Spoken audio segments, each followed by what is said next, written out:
Aaron James had arrived on Celestia Prime with a single objective in mind: to pick up a data crystal from a contact, keep a low profile, and get out. It was supposed to be a simple job, which was precisely the kind he liked: straightforward, no complicated entanglements. But from the moment he set foot inside the Grand Hall of Artifacts, he sensed that his plans might be derailed. The Grand Hall was a vast dome-roofed chamber with reflective obsidian floors and hovering light orbs that cast a soft blue glow over every exhibit. The walls were lined with statues, some carved from stone and crystal, others crafted with sophisticated living metals that rippled as one moved past. Although Aaron had seen his share of exotic collections throughout his years as an Alliance Marine and later as an independent adventurer, something about this place felt different. He couldn't decide if it was the hush of reverence among the visitors or the presence of so many ancient relics from across the galaxy. He paused by a display of Celestine ceremonial masks, half listening to the thin, blue-skinned guide who was chattering to a group of tourists. He had no interest in artifacts, but he was waiting for his contact's signal. Today, of all days, the contact insisted on making the exchange in a very public place. Fine, Aaron had thought. That was simpler than meeting in some shady alley, though it did mean he had to stand around, pretending to care about old sculptures and trinkets. A few minutes into his reluctant loitering, his gaze fell on one particular statue standing near the middle of the hall. At first glance, it looked like a woman carved from pale green stone laced with subtle purple undertones. Unlike the stylized forms of many other pieces, this statue was stunningly lifelike. Every curve of the cheekbones, every strand of hair, every crease of fabric, if it were indeed carved fabric, looked hyper-realistic, as though frozen in a moment of motion. He swore he could almost feel a presence emanating from it. He wanted to pull his attention away. He certainly wasn't here to indulge in an appreciation of art, but he couldn't resist stepping closer. There was something about those eyes. They were stone, of course, but they seemed to hold a spark of life, as though she might blink at any moment. He caught himself extending his hand to touch the statue's outstretched fingertips. Idiot, he thought, snapping his hand back. Touching the exhibits was undoubtedly prohibited, and the last thing he needed was to draw extra attention. He glanced around, noticing the Celestine guide, who approached with a polite smile. "Quite intriguing, isn't it?" the guide said, 4 slender arms clasped in front of his narrow torso. "This statue is our prized possession. Some say it appeared overnight in the palace 30 years ago with no record of its origin." Aaron nodded absently, his gaze shifting between the statue's delicate face and the swirling patterns in the stone. "She looks real." "That's the local legend." The guide's voice dipped into a near whisper. "They say she once was real, a political rival of Lord Vexus. He used a forbidden technique to entomb her in stone." "Sounds like a ghost story," Aaron muttered, though he felt a chill creep up his spine. "Lord Vexus insists on displaying her," the guide continued, "perhaps as a reminder to potential enemies that he possesses the ultimate power. But who truly knows?" With a polite bow, he turned to lead another group of visitors toward the next exhibit, leaving Aaron alone before the statue. Aaron knew his contact would arrive any minute, but he couldn't shake the nagging urge to look at the statue again. Stupid, he scolded himself. He was here for a job. Yet, something about this silent figure called to him. Her face was calm, yet not entirely at peace. It was as if she were pleading. Acting on instinct, he glanced around to ensure no one was watching. In that moment, no one seemed to be paying attention to him. Even the guide was busy with other guests. Slowly, almost reluctantly, he reached out and touched the statue's hand. It felt warm. Shockingly warm for stone. He opened his mouth to say something, perhaps a curse, perhaps an exclamation, but the only sound was a sharp crack. He jolted back. A thin fracture line raced across the stone surface, branching out like tiny lightning. A faint glow flickered beneath the stone, pulsing with what felt like a heartbeat. Aaron took another step back. The stone shell of the statue was cracking, fragments falling away to reveal glimpses of smooth, violet skin. What in the galaxy? A piece of stone the size of his palm crumbled, revealing a woman's arm, slender and undeniably alive. A hush fell around him, and for a split second he forgot about the data crystal, forgot about his caution, forgot about everything except the impossible sight before his eyes. More stone shards fell, scattering across the polished floor. He jumped forward in time to catch the woman as she stumbled out of her stone casing. She gasped, drawing in ragged breaths. Her lilac eyes fluttered open, and strands of silver hair tumbled around her face. Heron realized his vest was the only covering he could offer, so he swiftly wrapped it around her trembling body. A shrill alarm erupted through the chamber, and the overhead lights switched to a pulsing red. Security drones swooped down from concealed ceiling hatches. The woman's eyes went wide. "Where?" she coughed, her voice barely audible. "Where am I?" Aaron swore under his breath. It seemed Celestia Prime took its security seriously, especially around royal exhibits. "We need to move," he said, half to himself and half to her. He lifted her slightly, supporting her with an arm around her waist. "Can you walk?" She nodded, even though she looked weak. She was shivering, maybe from shock, maybe from the sudden exposure of stepping straight out of a 30-year petrification. He guided her toward the hall's exit. The drones fired warning shots, sizzling bursts of energy that scorched the floor. A few spectators screamed and scattered in panic. Aaron was forced to run. The woman clung to him, her bare feet pounding against the smooth floor. Guards barreled in, shouting orders for them to halt. One guard managed to block their path, but Aaron rammed him aside with practiced efficiency. That quick show of force caused two others to hesitate for a moment, giving him the window he needed to push through.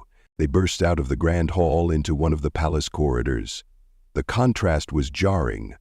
Ornate columns, plush red carpets, streaming sunlight from tall windows. The woman blinked at the bright twin suns shining outside the windows. He wondered if she could even comprehend modern Celestia Prime after being petrified for 3 decades. "Hey, Sarah," she managed to say between gasps. He spared her a glance. "That's your name?" "Yes, Sarovics. Aaron James," he replied, "and right now we have to run." They sprinted toward an exit, weaving through staff and visitors who scattered at the sound of the security alarms. Another blast scorched the marble behind them. The woman nearly tripped. He scooped an arm under her knees and carried her, adrenaline fueling his every motion. Within minutes they made it outside. The light of the twin suns was dazzling, reflecting off the palace's crystalline turrets. Beyond a grand courtyard, Aaron could see the sprawling capital city, and in the distance, the glimmer of the main spaceport. Sarah slid back to her feet, adjusting the vest that covered her. She inhaled sharply. This place, this palace, still the same. He gave her a questioning look, but had no time for answers. Guards were pouring out behind them. "Let's go," he snapped, taking her hand. They raced down the wide steps that led to the outer courtyard. Civilians and tourists were screaming or gawking at the commotion. Aaron scanned the sky for any sign of local enforcers in flight. He spotted a line of small transport vehicles parked along the perimeter, but commandeering one with no flight clearance might raise more alarms. Then again, the alarms were already going off. Subtlety was no longer an option. Blaster fire pelted the ground. He dragged Sarah behind a sculpted fountain to catch his breath and plan. She was breathing hard, her lilac eyes darting anxiously. "I remember," she whispered. "Lord Vexus. He turned me to stone." A guard's shout cut her off. Aaron looked around for a clear path. They needed to get off this planet before the entire royal guard pinned them down. "Come on," he urged her, leading her in a low crouch along the fountain's edge. They reached a row of hoverbikes, each locked with biometric scanners. Hacking one would take more time than they had. Another guard was approaching from the right, leveling a rifle. Aaron lunged forward, grappling with the guard, who was clearly under orders not to kill the fugitive if possible. Perhaps they wanted Sarah alive. In that fleeting second, she proved she could defend herself. She grabbed the dropped rifle, clumsy but determined. More guards charged in. Aaron snatched Sarah's wrist. "We can't fight them all. Run!" They darted between stalls and decorative archways until they emerged into the crowded city streets. He spotted a sign for the spaceport district ahead. Perfect. If he could just get them onto a ship, they could leave Celestia Prime behind. He had a personal star freighter, the Nomad, but it was currently parked in orbit. He'd planned to shuttle up from the official passenger docks. That was no longer an option, obviously. "We need a ship," he told her, scouring the bustling thoroughfare for anything suitable. He spotted a sleek diplomatic courier vessel sitting in an open bay. Minimal security. Sarah's eyes followed his gaze, and he felt her shift as though recognizing it. "Fast, shielded," she murmured. He nodded. "You'll have to trust me." Without hesitation, they sprinted again. The courier had a small guard detail, likely standard protocol for a vessel belonging to an off-world ambassador, but it wasn't nearly as well defended as some official craft. A few well-placed strikes and hurried overrides later, they were inside. Sarah collapsed into the pilot's seat, panting. Aaron sealed the hatch behind them, ignoring the beeping protest of unauthorized access. "Can you fly this?" he asked. She blinked at the controls. "I think so. Some things have changed in 30 years, but let me try." He raised an eyebrow. 30 years is a hell of a gap. But her fingers danced over the console with surprising familiarity, even if they shook with residual fatigue. Blaster impacts rang against the hull. Aaron dove into the co-pilot's chair, scanning the vessel's readouts. "We have to lift off now." Sarah's voice steadied, an echo of confidence rising within her. "Strap in, Aaron James." With a roar of engines, the courier disengaged from its docking clamps. Through the viewport, they saw guards scrambling, aiming weapons at them. Sarah fired up the thrusters. The vessel lurched, then sped into the sky. A flicker of the defensive shield absorbed a few energy blasts. Within seconds, they breached the upper atmosphere and soared into open space. He let out a breath he hadn't realized he was holding. Alarms still rang from the ship's intrusion detection system. Sarah tapped a sequence on the console, silencing them. Outside, Celestia Prime's curvature glowed beneath them, the planet's swirling clouds and shimmering land masses shrinking as they climbed higher. He studied the woman beside him. She was wearing only his vest, her violet skin marred by tiny flakes of stone dust. Her silver hair draped over her shoulders, and though she looked exhausted, there was a resolute spark in her eyes. "Sarah." "Right?" he asked quietly. "Sarah Vix." "Yes," she exhaled, sinking back into the pilot's seat. I was Royal Technology Advisor for Celestia Prime before." She closed her eyes briefly. "Before he turned me into stone." "Lord Vexus," Aaron said grimly. "You got on his bad side, apparently." She gave a hollow laugh. "That's putting it lightly." He hesitated, glancing at the sensors. "We're clear of immediate pursuit. I can set a jump for an outlying sector if you want, but if you can handle the controls, I need to get cleaned up, maybe grab you some clothes from a storage compartment." The vest she wore was generous enough to cover her torso, but she would need more than that. She nodded, so he rose, rummaging through the modest supply lockers. This ship wasn't his, so he wasn't sure what he would find. Luckily, one of the compartments had a set of gray coveralls that might fit her well enough. He handed them over, then turned away to give her privacy. When he returned to the cockpit, she was struggling to zip them up with shaky hands. He helped her, feeling a strange shiver when his fingers brushed against her bare shoulders. It wasn't just an ordinary physical reaction. It felt almost electric, as though her skin radiated a faint bioelectric hum. "Thank you," she murmured, "for saving me. You can thank me after we figure out what in the galaxy is going on. You said you were a royal advisor? Did Vexus just petrify you out of spite?" Her mouth tightened. He wanted to develop a technology that could rip open dimensional boundaries. I refused to help him weaponize it, and then she trailed off, swallowing, her eyes haunted.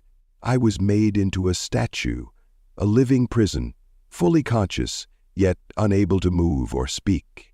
He let that sink in, wincing at the horror of it. "Well, you're free now." He realized he sounded almost glib, but what else could he say? She closed her eyes, body trembling. 3 decades. I heard everything. Saw people walking past me as if I were just another piece of stone. But no one could hear me scream. He reached out, tentatively placing a hand over hers. I don't know why my touch broke that curse, but maybe it's because of your physiology or some phenomenon I don't understand. She inhaled, then opened her eyes, calmer now. My species, the VIX, can channel bioelectrical fields. We call it a nara, an energetic resonance that sometimes forges a powerful connection between two beings. Maybe that's what you triggered. I can't be certain. He nodded, trying to process. Whatever it was, it worked. We need to keep you away from Vexus. I'm guessing he'll move the galaxy to track you down if you're that crucial to his plan. She swallowed. Yes. I suspect he still wants me alive to harvest my blood or my DNA. The transformation might have altered my cells. It could be the last component he needs. Arad's expression darkened. Then we make sure he doesn't get his hands on you again. They fell silent for a moment, each contemplating the scope of what lay ahead.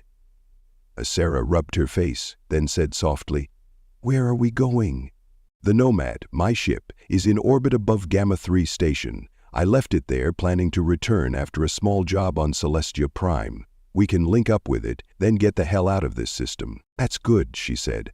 I don't know if there's anywhere safe, but being mobile might be best. Aaron checked the diplomatic courier's nav systems and set a course for an outlying region near the station. We'll rendezvous with the Nomad. You can catch your breath and figure out our next move. I also need to see if my contact is still around or if that data crystal job is a bust. She eyed him warily. You had a job? He shrugged. Just a small-time arrangement. I was supposed to meet someone in the Grand Hall to pass a crystal containing evidence of some Celestian corruption. It might even be connected to Vexus. Maybe we'll find out. Either way, I'm not leaving you in the lurch. She studied him. Why? Why would you risk your life for a stranger? He hesitated, struggling to articulate an answer.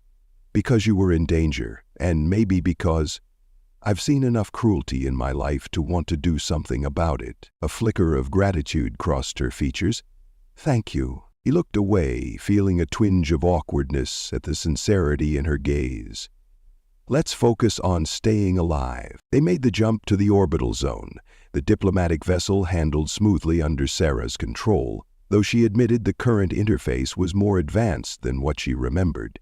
She was a quick study, though, which impressed him. When they docked at Gamma 3, the station officials were suspicious. This courier vessel was flagged for immediate inspection. Aaron had no choice but to slip around official docking procedures. It was a close call, but after a few creative bypasses, they latched onto a private airlock near where the Nomad was parked. Within minutes, they had evacuated the courier and boarded Aaron's personal ship. The Nomad was a sturdy, heavily modified freighter. Its interior was cramped but well maintained, with compartments for cargo, a small med bay, and living quarters that had just enough space for one occupant, maybe two, if they didn't mind close quarters. Sarah walked through the corridors, running her hands over the metal walls. It's lived in, she remarked with a faint smile. He snorted.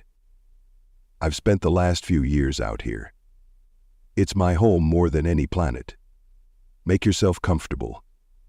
I'll do a quick system check to ensure we can jump out of here. She nodded, still looking a bit unsettled. The mention of a med bay prompted him to say, We should probably make sure you're okay physically.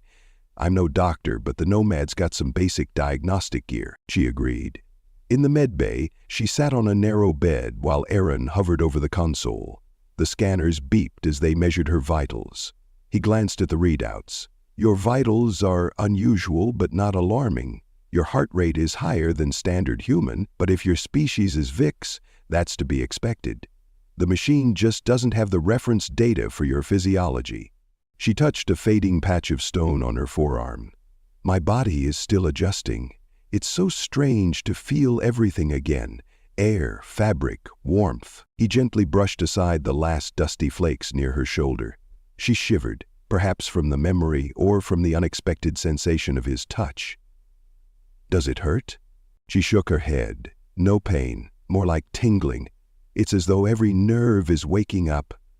He nodded, then stepped away to give her room. "Well, if anything feels off, let me know.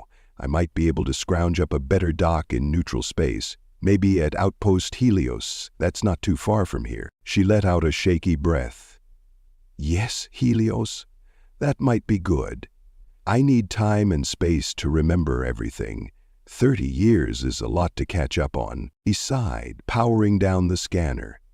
"All right, let's get out of Celestial Prime's territory first, then figure out our next step." She watched him with curious eyes. "You're going above and beyond for me. You don't even know me. I know enough. And if Vexus is building a weapon that can open dimensional rifts, that's going to be everyone's problem eventually." Her lips tightened. "He's not just building it, he's close to completing it.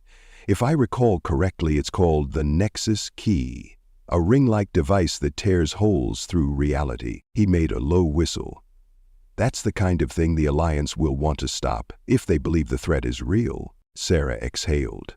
"The Celestian Court has always been politically complicated. Vexus might have covered his tracks well, but there must be a way to prove it. I overheard so many things while I was a statue." His gaze flicked to her. "We can't do much on our own. Maybe if we can contact the Alliance quietly, they'll help.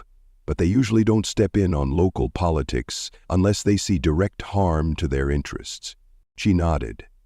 "He won't stop at Celestia Prime.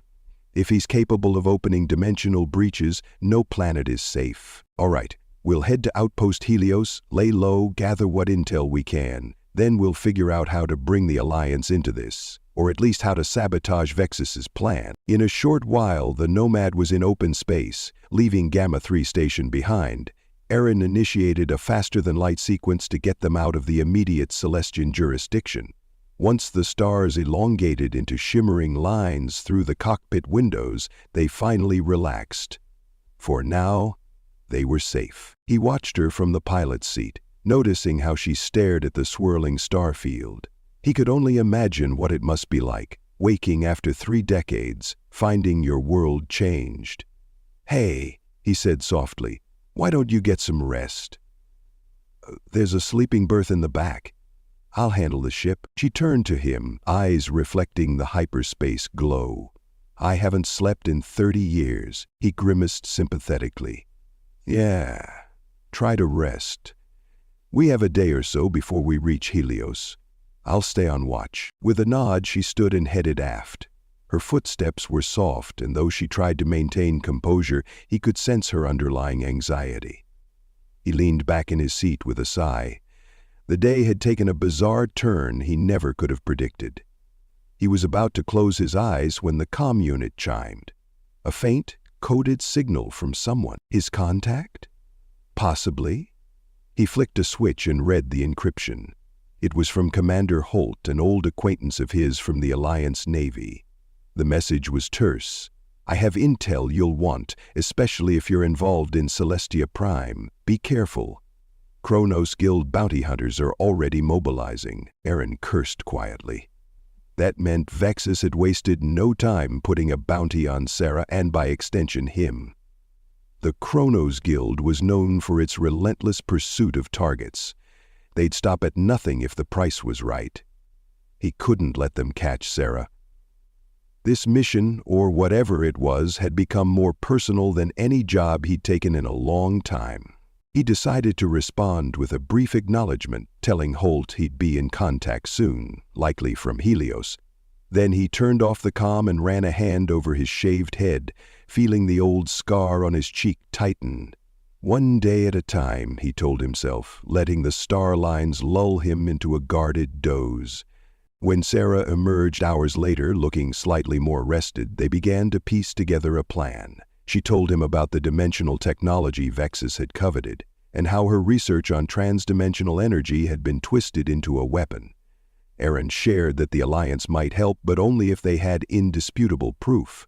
She suggested that her memories, if fully accessed, might contain incriminating details from the conversations Vexus had near her statue form. The problem was that her recollections were fragmented and her mind was still adjusting. She wondered if some advanced neural device might help unlock everything.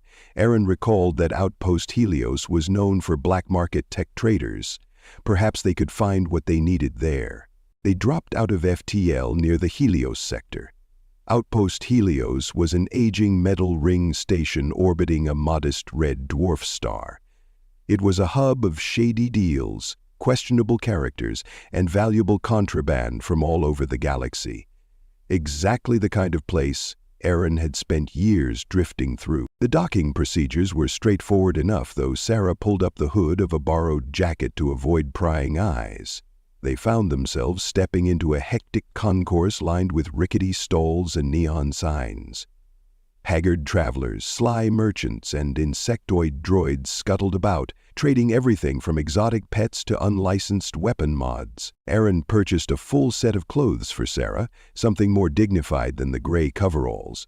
A fitted jumpsuit of deep blue with silver accents made her violet skin stand out even more.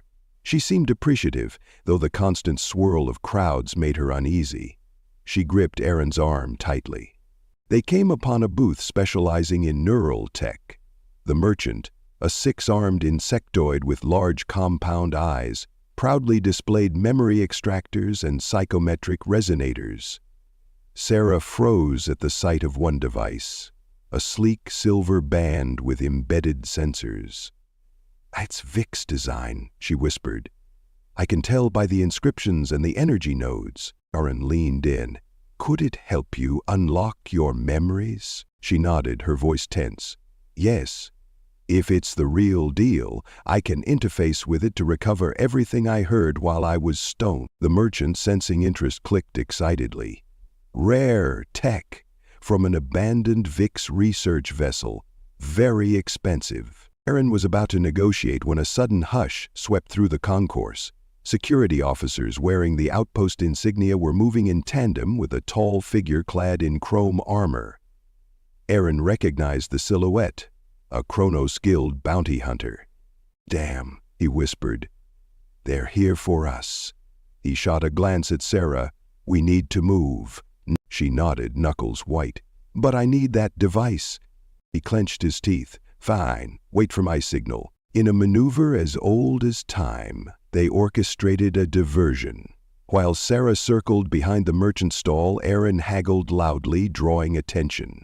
When he reached up to scratch his collar, that was her cue. Sarah pressed her hand against an exposed power conduit, channeling her bioelectrical field. The lights flickered, alarms sounding across the outpost. Security officers rushed toward the supposed breach, leaving the bounty hunter momentarily isolated. Aaron tossed a credit chit at the startled merchant, grabbed the device, and hurried away before the insectoid could protest further. Within minutes, he reconnected with Sarah in a dimly lit corridor. She clutched his arm. "Did you get it?" He held up the device. "Let's just hope it's genuine." A station-wide alert blared, announcing a lockdown. They had little time before the Kronos Guild sealed off exits. Aaron had enough experience to know they needed to disappear quickly. Leading Sarah down a series of maintenance passages, they narrowly avoided a squad of heavily armed thugs. One station worker stumbled into them, eyes wide, about to shout an alarm, but Sarah placed her hands on either side of his face. A small jolt of purple light danced over her fingers, and the worker slumped, unconscious. "He'll wake up with no memory," she murmured. Aaron raised an eyebrow. "Useful trick?" They finally made it back to the Nomad, sealing the airlock behind them with urgent haste. "Strap in," Aaron said, sliding into the pilot seat. "We're getting out of here." Sarah nodded, setting the neural device carefully aside. The station's defensive cannons were pivoting toward them as they took off, but the Nomad's upgraded thrusters made short work of the distance. Within minutes, they were away from Helios, leaping into hyperspace again. Safe, at least for the moment. They retreated to the small medical bay. Sarah's hands trembled as she picked up the memory device. "If this works, I'll see everything Vexus said in front of me while I was petrified." Aaron placed a reassuring hand on her shoulder. You don't have to do this alone. But if it leads us to a way to stop him, then I'll stay right here. She managed a brave smile. Thank you, Aaron. She attached the silver band around her temples and the device hummed softly. Her eyes fluttered closed and she tensed as the first wave of recollection crashed in. Aaron waited anxiously, holding her hand. Seconds stretched into minutes. Finally, she let out a strangled gasp and opened her eyes, tears glistening in their lilac depths. What did you see? He asked softly. Her voice shook. He calls it the Nexus Key. It can tear open a rift to another dimension, one that warps everything in its path. He plans to unleash it on Earth first because he sees humanity as a threat to his future empire. He's only missing one final piece. Blood, or genetic material from a Vix who has transcended physical form. Aaron frowned. Transcended physical form? That means your time in stone changed you biologically? She swallowed.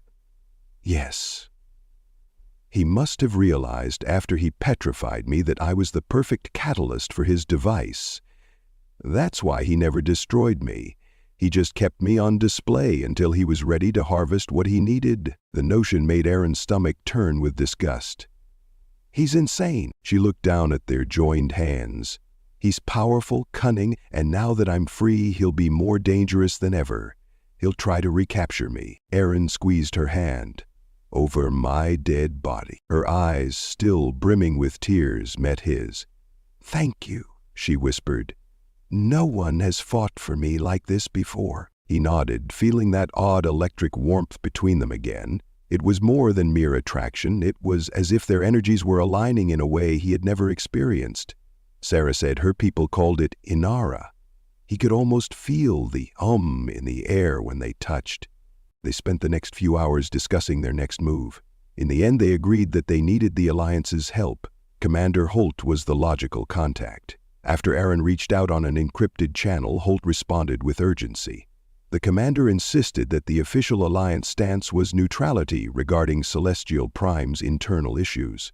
Still, if they had hard evidence that Vexus's weapon threatened entire systems, the Alliance might move covertly. The plan that emerged was, in Sarah's words, unorthodox. She revealed an ancient Vix technique, a controlled petrification ritual, by placing herself back into a statue form, but this time under her own control. She could lure Vexus into believing he had recaptured her.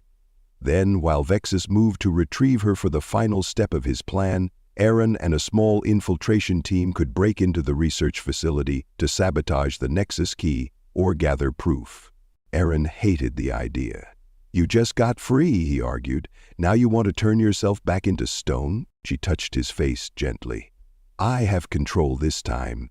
It's not the same twisted magic. If anything goes wrong, your touch, the Inara we share, will break the ritual. It's the only way to draw Vexus out and ensure he's vulnerable. He closed his eyes, wrestling with his protective instincts. I can't lose you, he muttered. Her gaze softened. You won't. Reluctantly, he agreed. With Holt's clandestine help, they arranged to leak information suggesting Sarah had been recaptured and was once again a statue. Vexus would be lured into verifying her condition personally, likely bringing the Nexus Key to a near-complete state so he could finalize it with her catalyst. Meanwhile, Aaron and the infiltration team would strike. They chose the ruins of an ancient temple on Proxima 4 for the petrification ritual.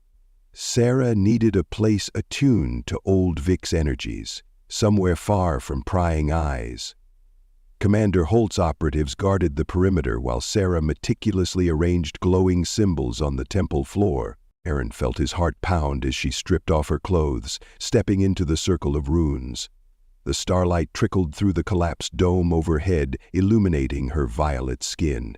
She gave him a brave smile. It has to be skin to stone, no barriers. He swallowed. Are you sure about this? She closed her eyes, chanting softly. A gentle glow encircled her ankles, creeping upward. Her breathing grew steady, her posture serene. It's an ancient defense mechanism, she whispered. I won't be helpless this time. I'll still be conscious, controlling every aspect. He moved closer, fighting the urge to grab her and stop this madness. She opened her eyes, the glow now reaching her waist. Touch me only when you want to awaken me, she said. We're bound by Inara, so your energy is the key. He couldn't speak, his throat tight. Instead, he pressed a gentle kiss to her forehead. She smiled, then closed her eyes again as the petrification climbed her torso, her arms. The last to freeze was her face, lips curved in a soft, trusting expression meant for him alone. Then, she was stone once more. Aaron bowed his head. I'll come back for you. With the statue of Sarah placed in the temple, they leaked the location. Sure enough, within hours, Vexus's forces converged. A squad of royal guards arrived first, scanning the petrified Sarah. Vexus, in all his arrogance, was expected to follow soon. Meanwhile, Auron led Holt's small strike team to Vexus's primary research facility, the heart of the Nexus Key project. Infiltrating the facility was no small feat. They navigated ventilation shafts, dodged patrols, and hacked security panels. The place was labyrinthine, gleaming corridors filled with scientific equipment far beyond standard Celestian technology. Kara, a tech specialist from Holt's team, studied the readouts on a portable device. The energy signature is off the charts. The key is nearly active. Aaron's pulse quickened. We have to disable it, or gather enough proof to force the Alliance Council's hand. They pressed deeper into the facility. The swirling hum of advanced generators echoed around them, and flickers of dimensional distortion crackled along the walls. Then they saw it. The Nexus Key. It was a huge, ring-like apparatus, slowly rotating in place, arcs of shifting light dancing through its center. Kara gasped. It's already partially activated. Without the final catalyst, it'll be unstable. If it runs too long like this, it might tear itself open anyway. Aaron swore under his breath. Vexus might not care if it destroys the facility as long as he can harness it first. They spread out, planting small data bypass modules. Kara tried to hack the key's control interface, but the system was locked down tight. Dex, another operative, rigged explosives to the power couplings. They planned for a controlled implosion that would destroy the device without letting the dimensional tier expand uncontrollably. Almost done, Kara said, scanning the last sequences. We just need a few more minutes. Then the main doors slid open and a squad of heavily armed guards stormed in, followed by none other than Lord Vexus himself. Tall, imperious, with a regal uniform reminiscent of polished steel, he commanded immediate attention. So, he sneered, the meddling human from the palace, you truly believe you can stop me? Aaron positioned himself behind a console, blaster at the ready. If you're building something that can destroy entire star systems, yes, I'll stop you. Vexus laughed, a sharp sound that bounced off the metallic walls. You're too late. My men confirmed the statue is back in my possession, and soon I'll harvest what I need from her precious altered blood. Aaron's heart nearly stopped. Could it be a bluff? Or had Vexus taken the statue from the temple already? That would mean Sarah was somewhere in Vexus's clutches. Then he heard footsteps behind the guards, and his blood ran cold. On a hovering platform was a stone figure, identical to the one he'd left on Proxima 4. He clenched his jaw, struggling not to react outwardly. Was that really Sarah? He advanced, fury twisting inside him. Let me see, he demanded. Vexus waved a hand dismissively, as if you have any right. But indulge your curiosity, witness my triumph. The platform moved closer. Aaron, flanked by gun-wielding guards, reached out and touched the statue's hand. No warmth, no crackling energy. This wasn't Sarah, it was a decoy. Relief and a touch of triumph bloomed within him, but he masked it with a frustrated scowl. You monster, he said loudly, praying that Sarah was safe somewhere else. Vexus merely smirked. Your feigned outrage means nothing. Soon, the key will complete its dimensional tear, and your Earth will be the first to fall. Guards, execute him. As the guards raised their weapons, a sudden commotion erupted from the rear of Vexus's contingent. One of the armored figures turned on the others, pulling off a helmet to reveal shining silver hair and violet skin. Syrah. She jammed a neural disruptor into the nearest guard's neck, sending him reeling. For a moment, Vexus stood in stunned disbelief. Aran unleashed a volley of blaster fire, covering Sarah's sprint toward the main console. Dex detonated an explosive that blew open the power coupling panel. Sparks rained down, and the swirling arcs within the Nexus key intensified alarmingly. The ring's internal dimension flickered between half a dozen alien landscapes, none of them stable. A howling wind picked up, as though the facility were caught between realities. "Shut it down!" Aran yelled, rushing to Sarah's side. She frantically worked the controls, hair whipping around her face in the chaotic winds. "It's too far gone to shut down," she shouted back. "We have to force it to implode inward." Vexus recovered from his shock, lunging toward them. "No! I won't be denied my victory!" He fired a shot that scorched the console, nearly hitting Sarah. Aran tackled the Celestian Lord, wresting the blaster from his hand. "You turned her to stone for 30 years. You won't touch her again," Vexus snarled, kneeing him in the ribs. "Foolish human, you have no idea the power you're trifling with." He broke free, stumbled back, and tried to reach another weapon. Before he could, Sarah slammed a sequence on the console, and the ring emitted a deafening crack. Lights strobed, and the entire facility shook. The dimensional rift ballooned in size, swirling violently as it began to pull in everything around it. Debris, equipment, even some of Vexus's guards, who screamed as they lost their footing. Aran grabbed Sarah's hand, determined not to let go. They ducked behind a console as the wind roared. "He's put it into overload," Kara shouted from across the chamber, bracing herself against a wall. "It's going to collapse on itself, taking anyone too close along with it." Aran saw Vexus clinging to a structural beam, face contorted with rage. "You will never," he began, but the rift's pull jerked him loose. With a final glare of hatred, he was sucked into the collapsing portal and vanished. Sarah and Aran exchanged a stunned look. She pointed to a corridor. "Run!" They sprinted, each step a battle against the gravitational distortions pulling everything toward the ring. Pieces of floor plating tore free. Machinery flew past them. They managed to dive through the exit just before the ring collapsed in a blinding flash. Then, an eerie silence. They lay sprawled on the corridor's floor, panting. Eventually, the rest of Holt's team caught up, battered but alive. The facility was gutted, large sections caved in or disintegrated by the dimensional meltdown.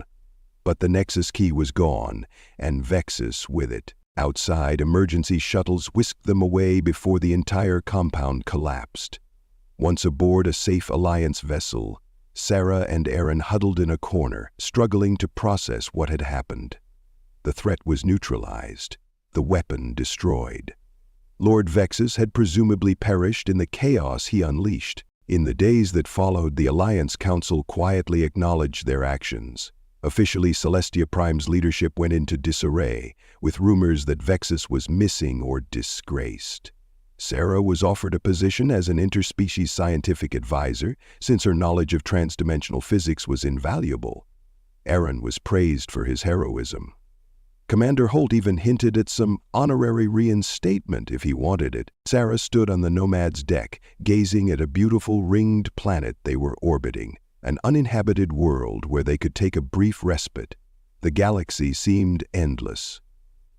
Aran joined her, arms folded. "So?" he said quietly. "What now?" She glanced at him, a soft smile touching her lips. "I have a chance to rebuild my life.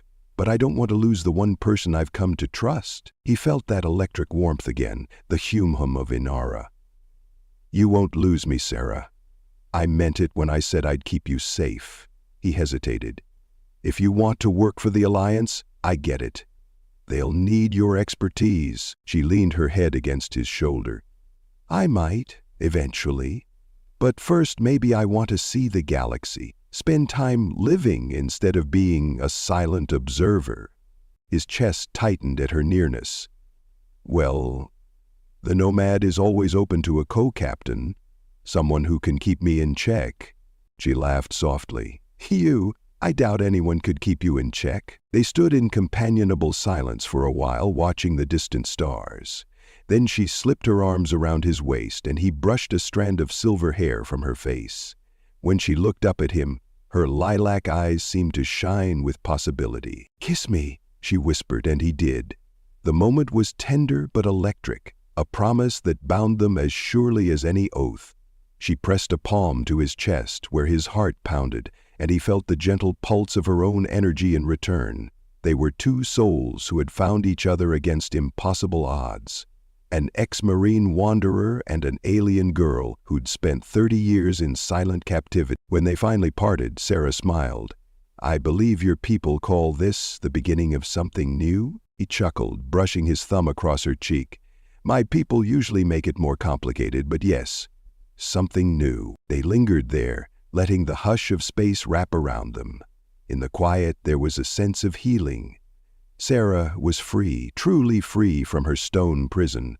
No longer was she a trophy in Vexus's hall or a victim trapped in silence.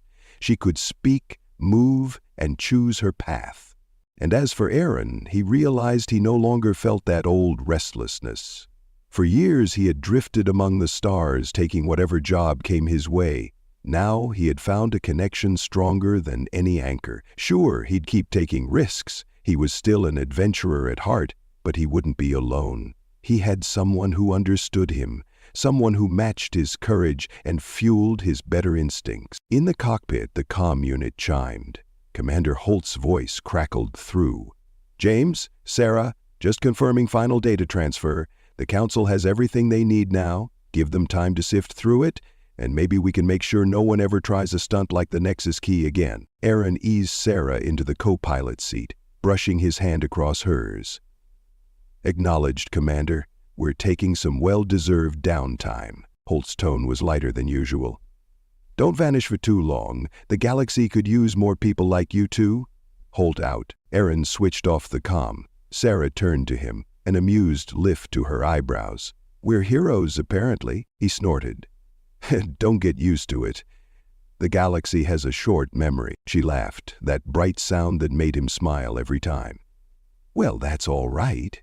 I want to be remembered by you, not by tabloids or politicians." "You will be," he said softly. They stayed in orbit around that quiet world for a few more days, letting the tension fade, making small repairs to the Nomad, and discussing possibilities for the future. Sarah studied the star charts, reacquainting herself with the political map of the galaxy. Aaron caught her up on 30 years of history, including major wars, alliances, and the expansion of human colonies. She was fascinated, sometimes saddened, often amazed. The Vix civilization had once been reclusive, and her work under Vexus was originally meant to explore peaceful interdimensional travel. Now, that dream had been corrupted by his arrogance and megalomania. But she hadn't given up hope that someday her discoveries could be used to benefit, not destroy. During those days, they grew closer. She told him stories of her youth on a Vix colony, how she'd been recognized for her gifts in technology and invited to Celestia Prime as an honored advisor. He, in turn, spoke of his childhood on Earth, how he'd enlisted in the Alliance Marines to see the galaxy, how the Orion conflict had scarred him both physically and mentally. Each confession built a stronger bond. He learned that her species, the Vix, valued directness in emotional expression.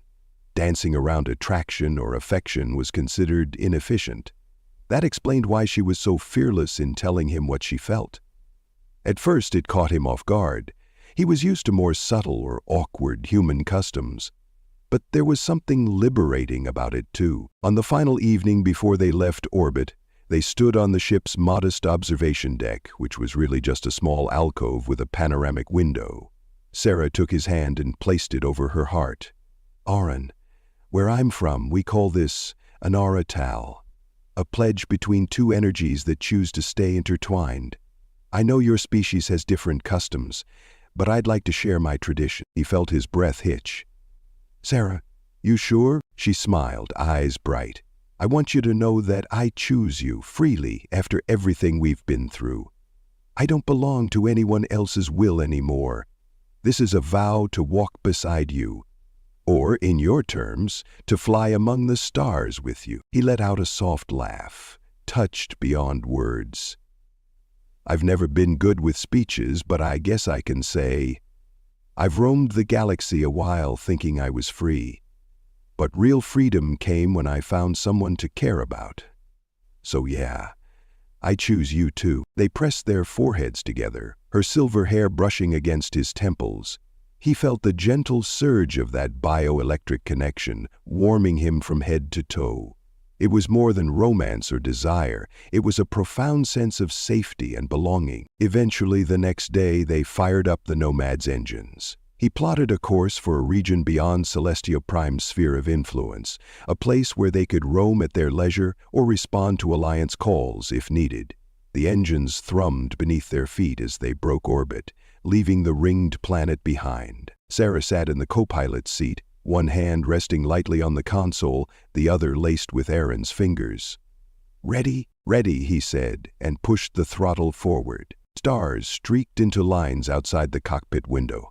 The Nomad jumped into hyperspace, carrying them toward a future neither had fully planned. They would have to figure it out as they went, but that was part of the adventure. She was free, and so was he, in ways they hadn't thought possible. They might face more dangers, there were always new threats in the galaxy, and no guarantee that some echo of Vex's ambition wouldn't rise again, but they would meet those threats together. An alien girl who spent 30 years as a statue and the human whose touch set her free were now bound by more than happenstance. They had found an inexplicable bond that transcended species, time, and all the horrors of a universe too big to comprehend. And if there was one truth they both embraced, it was that life was meant to be lived without chains, whether those chains were made of stone, fear, or lonely wanderlust. Freedom, after all, was not just escaping captivity. It was choosing to stand by someone's side. They had chosen each other, and in that choice lay the promise of infinite stars, hidden worlds, and possibilities yet unseen. In the silence of hyperspace, they smiled at each other, secure in the knowledge that whatever came next, they would face it hand in hand. And for Sarah Vix, no longer a silent stone prisoner, every breath felt like a miracle. For Aaron James, every moment felt like a renewed purpose. The universe stretched out before them, endless and beckoning, and they were ready to explore it together.